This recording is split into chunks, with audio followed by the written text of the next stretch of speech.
Imagine if you're too overpowered but everybody still hates you. A loser magician with a unique connection to magic, one that might make you say, hold up, let him cook. With Fantasia on hand and Mountain Dew on the other, get ready for... What? Mountain Dew? 2014 is calling and wants its NLG 360 no-scope back.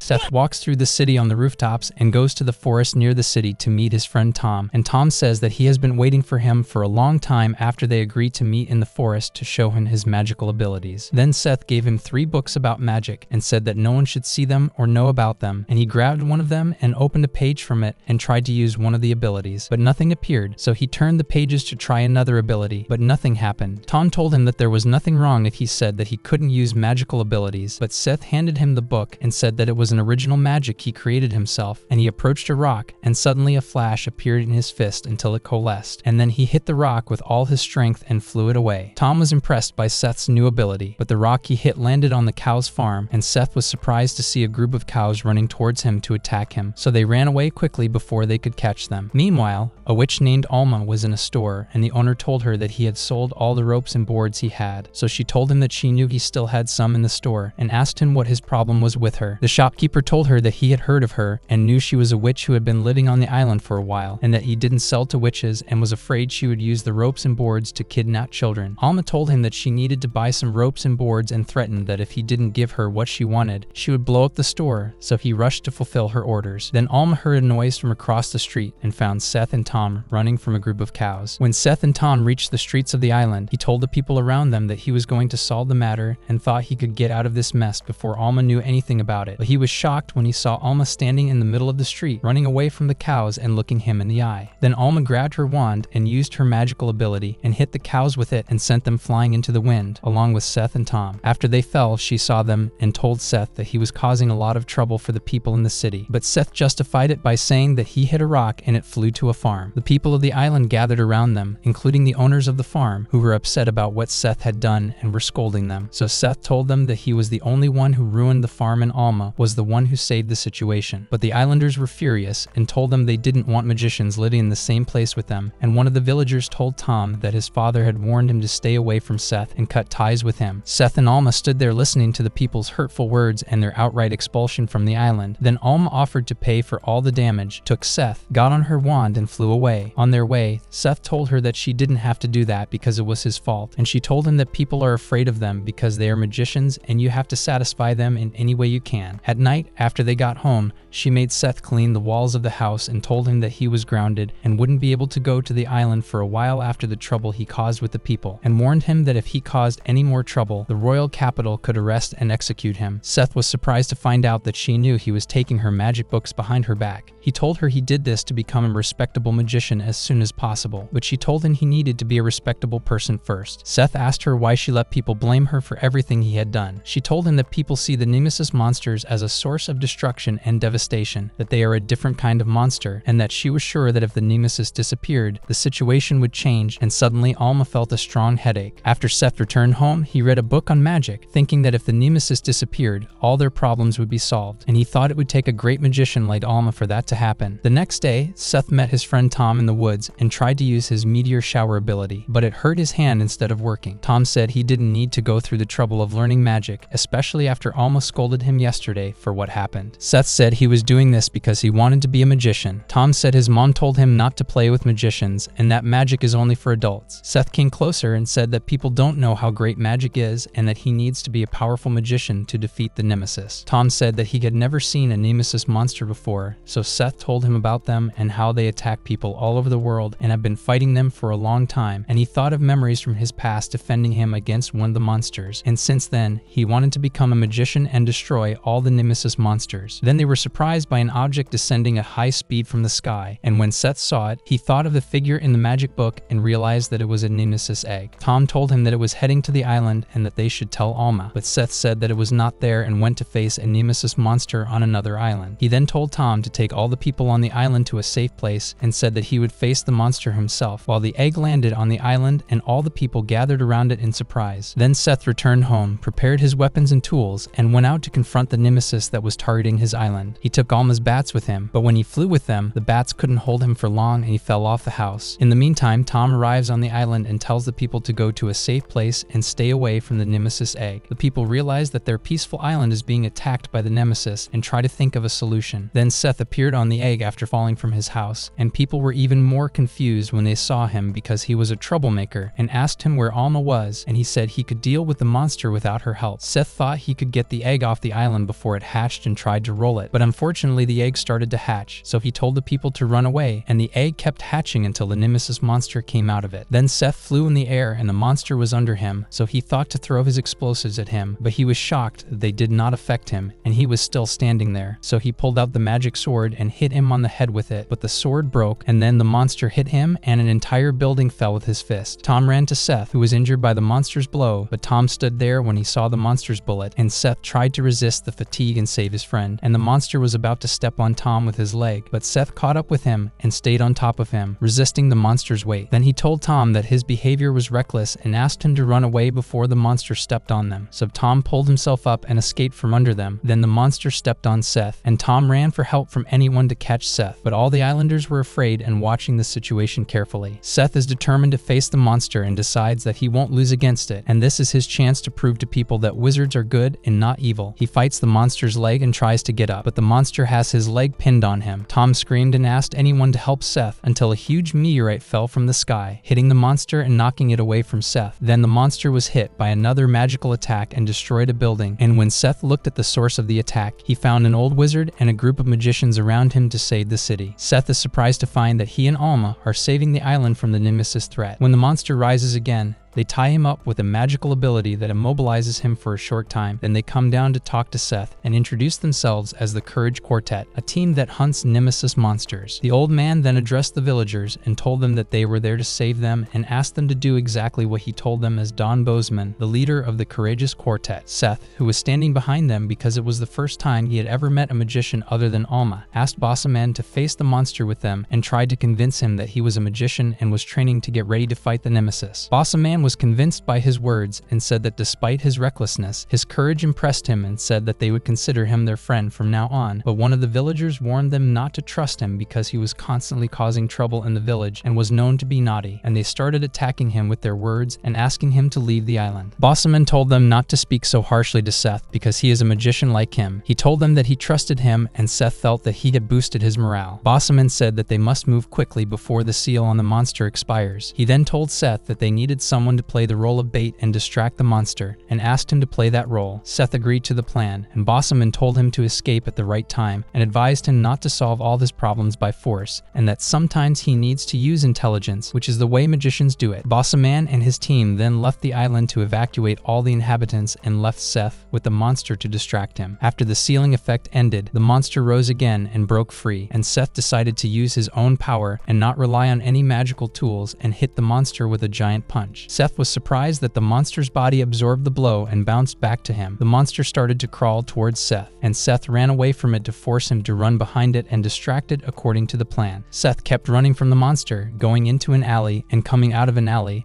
until the monster got too close to him and he realized he was in real trouble, but he kept running until he turned into an alley, and when the monster went after him, he saw him disappear, but he was surprised to find Seth on top of him and hit him in the head. The monster was unaffected by the blow, and Seth tried to hit him with the giant punch again, but he flew off and hit a tower, so he thought of a way to disable him that would work, and when he thought about Bozeman talking to him about using his intelligence to solve the problem, he came up with an idea. In the meantime, Tom went to his father's place of employment at the bank with the farmer and told him they had to get out of here because the nemesis monster had attacked the island, so he told his boss to pack up the important papers and vacate the place. But that's when they were surprised by the appearance of the Courageous Quartet, and Bozeman told them they were coming to evacuate the place and told them to leave as soon as possible. At that time, Seth went to a destroyed store and searched for certain tools until he found an iron chain. Then he returned to the monster again and attracted his attention to run after him, and when the monster chased him, he ran until he reached the location of the chain. Then he pulled it towards the monster's leg leg and knocked him to the ground, and then tied him with it completely until he was sure that he could not move. Then Seth tried to ask him why he attacked the island and where he came from, but suddenly the monster changed his face and a blue circle appeared in the center of his head, emitting great energy. So Seth felt that he was in danger and tried to escape before the monster attacked him. In the meantime, Alma was on her way back and was upset that the other island had called her after they thought a cow was the nemesis monster. As she approached the island, she felt uneasy that something was going to happen and increased her speed to get to the island before disaster struck. By then, Seth had survived a massive attack from the monster and was hiding behind a destroyed building, catching his breath and marveling at the monster's magical ability. Meanwhile, Bossaman and his team tied up all the people in the bank after it became clear that their real intention was to steal the island and use the monster attack to their advantage. Bossaman told them that he told them to walk out of the place and they refused, so they ran away quickly. Then his team collected all the money in the bank, but they were surprised when Seth entered the bank and saw what was going on. Bossaman said that his role as bait for the monster helped them carry out their mission easily, and people thought that Seth was working for Bossaman and his team and accused him of befriending Tom because his father works at the bank. But Seth defended himself and told them that they were wrong about him, and he was surprised that Bossaman's team was not Nemesis hunters, and Bossaman told him that they are a group of thieves who take advantage of Nemesis attacks to steal and loot the targeted places. Seth told him that he had been tricked into trusting them to save the island, but Bossaman thought better of it and said that he was the one who asked him to let him face the Nemesis, and he did it, and that he was not forced to do anything. Seth asked him why they were acting against him and the people of the island, and that the magicians were supposed to fight the monsters, but Bossaman said that there was no value in fighting the Nemesis for the people, and that they already see the magicians as the cause of every bad thing that happens, and that they only turn to them when they feel threatened by the monsters. The people started attacking them with their words, saying that if it weren't for the mages, the Nemesis monsters wouldn't have attacked any island. Bossaman proved him right and said that even though he faced the monster and was injured all over his body, the people didn't thank him and still said hurtful and insulting words to him and said that they didn't deserve to be protected. Seth's memories of his past as a child began to affect him and his thoughts, and then the team members told Bossaman that they had to leave before the monster arrived at the place, and Bossaman gave Seth a souvenir gift of part of the money they collected before they left. But Seth surprised him by punching the navel of the money in his face and started attacking the team members amidst the amazement of the people, and said that losers like them have nothing to do with magicians, but a member of the team blocked Seth's blow with his magical ability. Then they gathered around him and asked Bossaman if they were supposed to kill him, but Bossaman refused and approached him and said that with time he would realize that his words were true, because after all, they are similar to each other and people hate them. Then they were surprised that the monster broke his chains and headed towards them, so Bossaman understood that the monster responded to the magic of Gigi, his team member, and told them to flee the place immediately and asked the islanders to untie them before they left or the monster would kill them. But Bossaman and his team forgave them and fled with the money, and before they left, Bossaman advised Seth that if he still had the ability to move, he should run away and not think about saving anyone from them. After they escaped, the monster approached the bank, and Seth was lying on the ground unable to move, and the people felt that this was the end of them. The monster stood up and started to gather his strength to launch a huge ball towards the bank, but Seth gathered his remaining strength and got up and told Tom that he would save him and would not let them die. Seth stood in front of the monster and waited for him to carry out his attack, intending to become a powerful magician who protects all people and does not give a chance for Bossaman's words to control his mind and desire. And then the monster threw his ball towards the bank, and the gang stood watching what happened from afar and thought that the people in the bank died. But Bossaman was surprised that Seth blocked the monster's ball with his hands and prevented it from hitting the bank, although he is still a beginner in the use of magic. After Seth blocked the monster's ball, he used his magical power and ran towards it to hit it with the giant's punch, and this time he was able to penetrate the monster's body and eliminate it with his power and made a big hole in its body. And Bossaman and his team were shocked that Seth was able to save the people and defeat the monster alone. When Seth caught his breath, he was surprised that the monster was still alive and able to move, but he felt that he was powerless and could not do anything more. But Alma arrived in time and killed the monster with a single blow to its shattered head, and when Seth saw her, he was relieved and asked him to rest. At night, Seth woke up in his bed with a lot of injuries on his body and found Alma standing next to him. He asked her what happened to the monster and the islanders, and she told him that everything was back to normal and that she had caught the gang that robbed the bank. Alma then asked him why he was using magic with his hands, and that she had warned him more than once not to use Fantasia with his hands, and told him that there was a good chance that the villagers would call the inspection unit and tell them what happened. But Seth told her that they wouldn't do that because they saved their lives and their money. Alma thought about what happened when she caught the gang, and when she stood in front of the villagers and Tom approached her and gave her the remains of Seth's gloves, and then thanked her for her help, which was the first time anyone had treated her with respect. She then told Seth that witches and and humans would never understand each other. He told her that he intended to defeat all the Nemesis monsters himself, and that if he did so, their problems would be solved. No one would be cursed by them, and they could coexist with normal humans in peace. Alma tells him that there are too many Nemesis around the world to count, so Seth thinks he should go around and destroy the source. Alma tells him that he will have to go to a place called the Radian, which is said to be the nest of the Nemesis monsters, but that's just a legend. When Seth told her that he would find the Radian and destroy it, she tried to convince him that this is just a fairy tale, and if this place really existed, someone would have reached it, but Seth told her that they would find out for sure when they went around themselves, and that there must be a source for the Nemesis because they come down in cities while inside an egg. Alma told him that Nemesis is not the only enemy of wizards in the world and promised to help him on his next mission against the Nemesis monsters. He asked her if the villagers would persecute them and drive them out of their village, and she told him that's what would happen most of the time. Seth felt irritated by the idea that people hated them and treated them like villains, even though they were the ones protecting them from the monsters, and he wasn't going to let people treat Alma that way. Then she came out of Seth's room and sat alone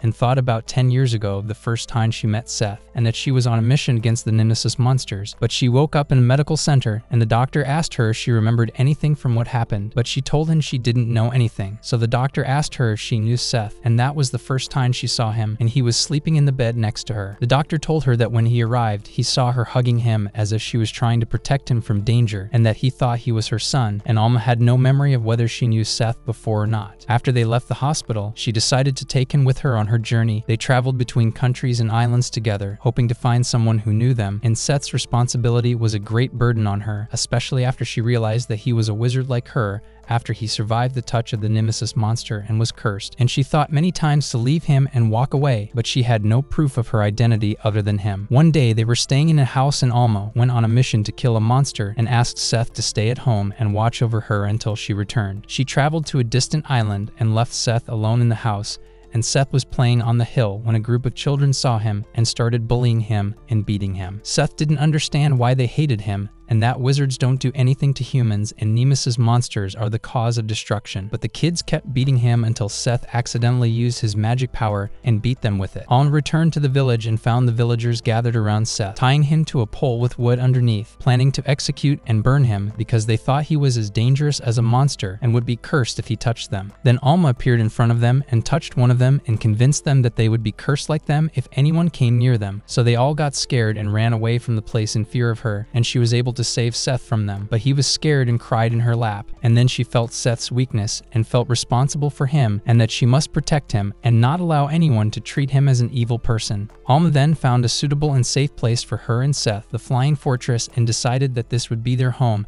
and that they would live there away from people, traveling all the time on it to different places as outcasts and persecutors who are not allowed to live among people until they find a place where they can live in peace. In the present, after Seth was feeling better, he tried to go out without Alma, but he was surprised by her at the door, and she told him that she knew what he was thinking and that he wanted to go around the Radiant Nemesis nest, and Seth said she couldn't stop him. Then she gave him her magic wand and told him that it had everything he needed for his journey and that it was her parting gift to him. Seth was surprised by Alma's behavior and that she would help him start his journey as a magician. Then she gave him his gloves after she sewed them and asked him to promise her that he would never be a monster. Seth promised her that he will never be a monster and that he will be the greatest magician in the world. Then he hugged her and thanked her for everything she did for him and walked out of the castle to start his journey in search of the Radiant. A ship arrived at Alma's castle after requesting help in recovering the Nemesis remains, and a man named Duke, who was in charge of Nemesis research, got out of the ship. At the same time, the Dragunov-led Inquisition captured Seth and locked him in their ship, and Dragunov decided to take him back to the capital. Then Duke got off his ship and met Alma and told her that he sent his assistant to meet her and describe her appearance, but Alma told him that no one had found her and it had been 3 days since her request, so Duke thought that she might be lost. Then he tried to use Alma and ask her for more money for travel expenses, but she surprised him that she knew he would get a reward when he found the remains of the Nemesis monsters, so he changed the subject and told her that he would start looking for her, and after he walked away, I thought about Seth and hoped that he was okay. In the meantime, Seth was fighting the soldiers of the ship's inspection unit, asking them why they were arresting him him and where he was going, when Dragunov appeared and the soldiers told him that he had collided with their ship and blocked their path, and Seth told them that he wasn't used to riding the magic wand yet. Then Dragunov noticed the two horns on his head and knew he was a wizard. While Seth was trying to evade the search party, he used his magical powers to throw them all away. When Dragunov asked him, Seth said he was a wizard in training. Dragunov realized that Seth didn't know the rules of the inspection unit, so the guard told him that he had broken the law by using his magic power in front of them and that they would arrest him if they didn't have any papers to prove his identity. Then Dragunov ordered the guards to arrest him and locked him in a cell in the center of the ship. Seth saw one of the guards holding his belongings and tried to get out of the cell. He tried to use his giant punch to break the cell, but it didn't work. He wondered why he couldn't use his magic, and Dragunov told him that the cage he was in was made of black silver and was designed to suppress Fantasia. When Seth asked him what they were going to do to him, he said he was going to spend 10 years in a dungeon. Seth said he couldn't find the Radian, and one of the guards asked him if there was such a place, and Seth said the Radian was real, and he would go there and kill all the nemesis. Dragunov and the guards thought he was just a stupid kid who would say anything to get away. Dragunov told him that the word Radian was forbidden, and he was forbidden to say it out loud in front of anyone. Seth thought about Alma's words to him before he left, and she told him to go to Artemis to gather evidence to help him search for the Radians, and when he arrived, he asked about a person named Yaga, and she told him that according to her knowledge, he is one of the most powerful magicians there. Then she warned him to stay out of Yellow Cat's sight when he got to the city, but he was captured and locked up in the Inquisition ship. While he was thinking about it, a strange bird flew in front of him, and then it flew away and hid in a cage next to him. After she woke up, she introduced herself to Seth and told him that her name was Millie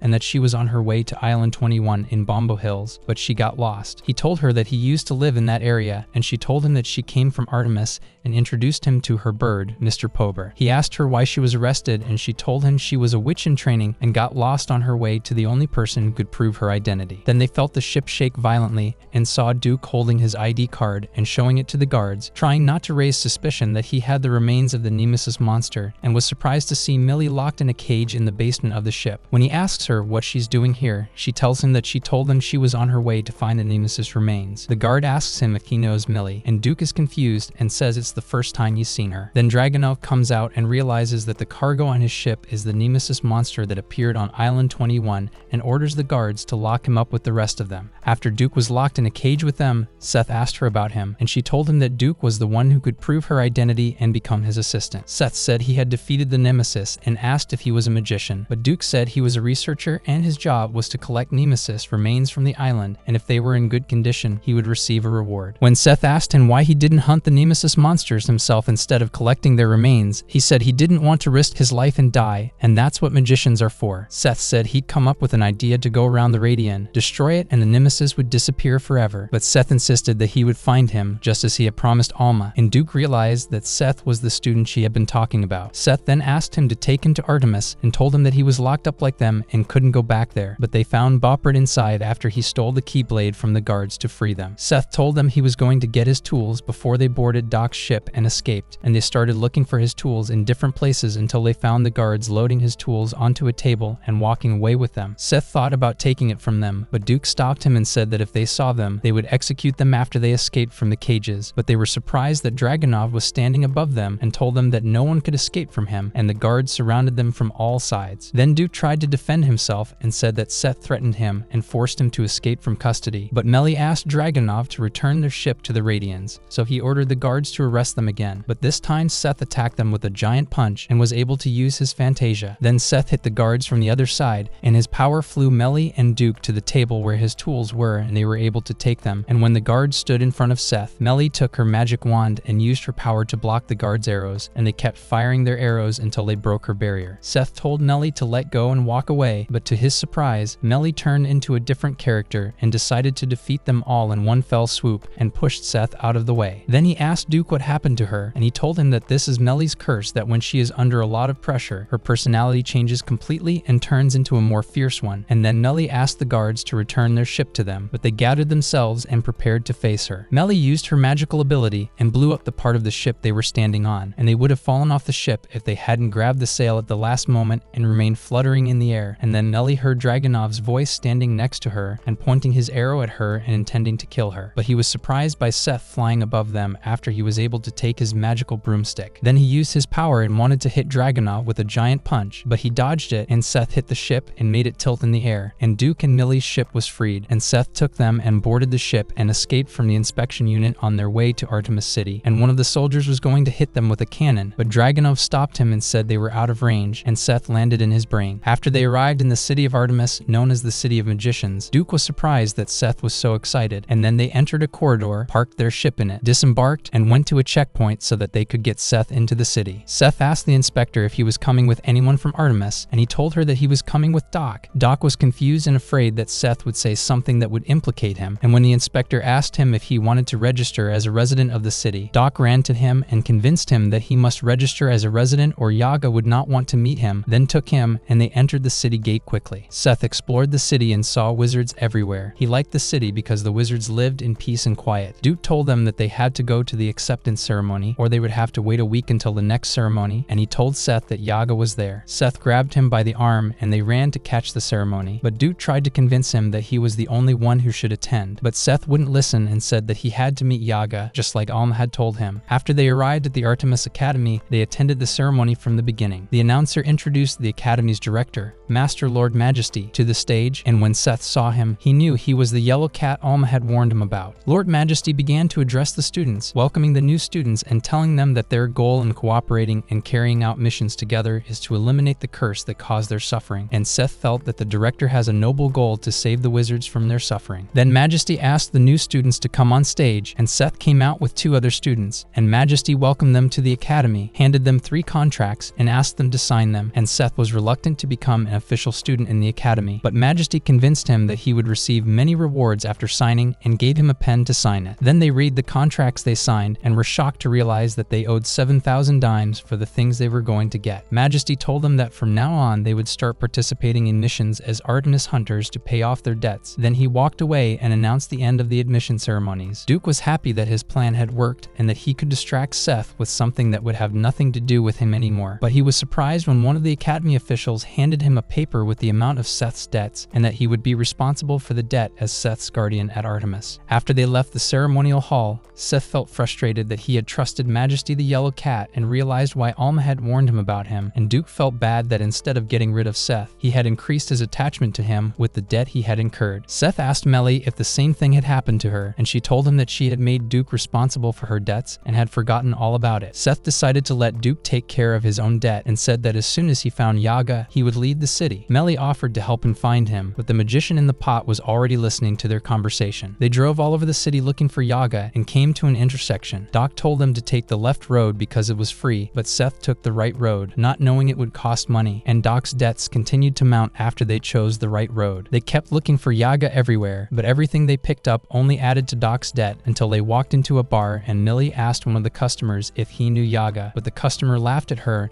and told her to go home and never go to the bar again because it was for adults only. That's when Millie's personality changed, and she took out her baton and blew up the whole bar, and the debt they accumulated became $12 million, and after all that, they never found Yaga in the end, and people kept calling Seth the Debt King because he became the owner of the highest debt in the city. Seth was happy to be in Artemis and felt that it was the place where all the magicians belonged. They were interrupted by the voice of the magician in the pot, and when they asked him his name, he refused to tell them, but told Seth that he could lead him to Yaga's location in exchange for answering a question. Then he asked him what he thought of the city that Majesty had built, and Seth said that Majesty was a suspicious creature, but at least the city didn't oppress magicians or treat them like monsters, and they could use magic without being judged. The wizard asked him if he knew why Majesty was charging them so much money. Seth and Nilly thought he used the money for research to break the curse, but the wizard told them that wasn't the main goal. Then they saw the Inquisition ship arrive in Artemis, and Duke realized that the Inquisition was coming for them, so the wizard told them to watch and see what would happen. Meanwhile, the captain of the guard ordered his soldiers to spread out in the city, but they were surprised by a squadron of mages standing in front of them and preventing them from entering the city's airspace. When the captain of the guard objected, Dragunov said that they are not the only ones who have influence in the world, and knew that Majesty ordered the mages to prevent them from entering, and told the captain that they have no chance against the Artemis mages if they go to war against them, and ordered him to retreat. Seth was impressed by the strength of the mage army